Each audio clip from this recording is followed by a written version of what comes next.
Hello ladies and gentlemen, and welcome back to my channel for another figure preview video. But this time, it's not Hot Toys and it's not Secret Base. For the first time I think ever, we're checking out a Threezero prototype. Oh yes, I'm really excited. I'm a huge Threezero and Transformers fan. Before we begin, I have to say a massive thank you to Ryan Kirkwood for going out in person and snapping these stunning high-res pics and these dope videos. Show him some love in the comments down below. Without him, this series literally wouldn't be possible. If you are looking to pre-order your very own Bumblebee from Transformers Rise of the Beasts, he is available from toyswonderland.com. Link for that is in the description below. They have pay in 4 and a loyalty program. While you're down there, why not hit that subscribe, bell notification icon and join button, so you're notified when I actually get this thing and put up the review. I cannot wait. At the time of filming this video, I've seen this movie twice, and don't worry, there will be no spoilers in this video. I loved the film. Well, clearly, I loved it enough to see it twice, so I am all in on this line. The only complaint I have, and it's a super minor one, Threezero, you take really long to flesh out a line from any of the Transformers films. I get it, it takes a while. This is not as simple as, say, an Iron Man figure. There are hundreds, or even thousands of teeny tiny little moving pieces that go into a Transformers figure.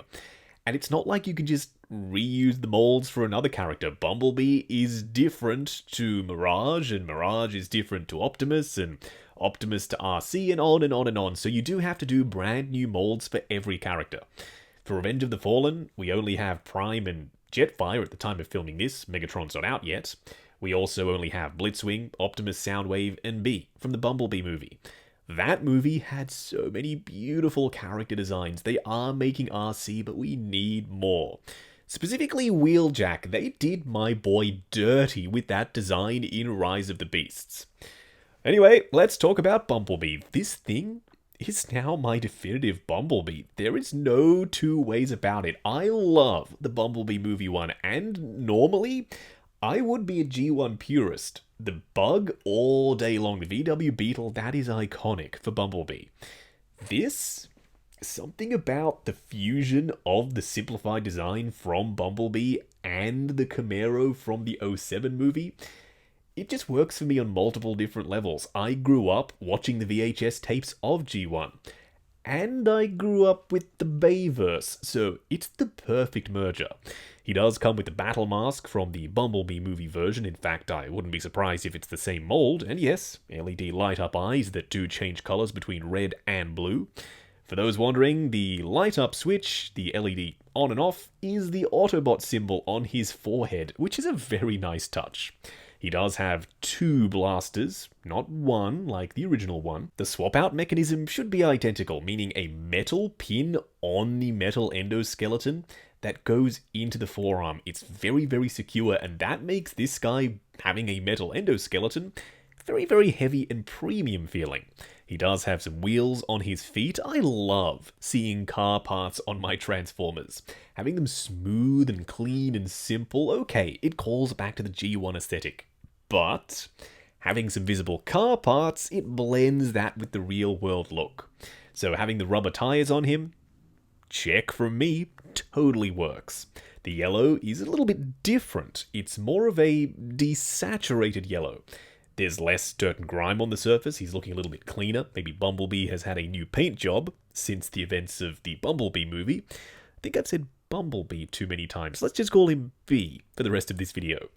There are some gunmetal sections, washers in the crevices, some engine block piston details on his torso, and the display base, it's a flight stand. And it's secure enough to be able to hold him mid-flight, which is no small order. This guy, he is very heavy. He is smaller than a 1/6 scale figure, and that might be a turn-off for some people. Plus, the fact that he does not transform. No, this guy, he does not turn into a Camaro. That is going to ruffle some, but not all the feathers. I don't need it to transform. I need it to be as accurate as possible, as premium as possible in terms of the feel and the finish, and as posable as possible. That's what I'm after from this line. If you want a transforming version, other companies are doing that, and there are trade-offs. Parts don't feel as sturdy, the proportions don't look as good, or the articulation isn't as good, or the paint isn't as good. Whatever it is, there is always a trade-off, and the trade-off for having something as accurate and as beautiful as this figure is that it doesn't transform. Hasbro, they are the license holders for Transformers. They own the whole darn thing. They do not want anyone else making transforming versions of their characters. So that's why Threezero, they couldn't even do it if they wanted to. Look at that new chest plate. It's way more angular than the B-movie version, and it's that iconic looking Camaro design.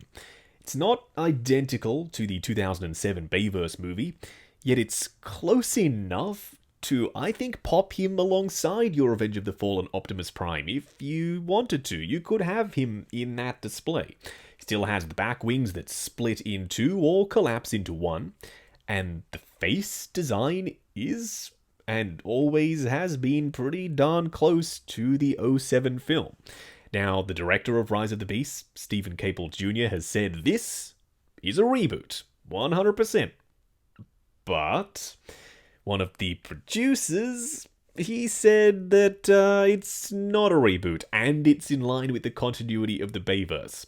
Who's to say that the bots don't leave Earth and come back whenever they freaking please, and that's how it's in continuity. We won't address the Unicron thing. There is a way that could work in continuity as well. So according to Lorenzo Di Bonaventura, yes, it is part of the Bayverse, whereas according to Stephen Capel Jr., it isn't. It's a whole mess of a situation. As long as the movies are good, I don't really care, and that's how I feel about Rise of the Beasts. I enjoyed the film, and I cannot wait to see it again and get this entire lineup in hand. B is the first one to go up for pre-order. I wouldn't be surprised if next up is Optimus Prime, then following him is Optimus Primal, and maybe Mirage. Threezero, if somehow, somewhere you're watching this, you need to make Mirage. He was definitely the standout character in that movie. I didn't think I would like him. I thought he'd be annoying and stupid. He wasn't. He was brilliant. Now, if you are looking to pre-order this, I have popped the link to toyswonderland.com in the description below. They have Pay in 4 and a loyalty program. While you're down there, why not hit that subscribe, bell notification icon, and join button if you like the sound of seeing your name in the end credits of my reviews. Like, comment, and subscribe.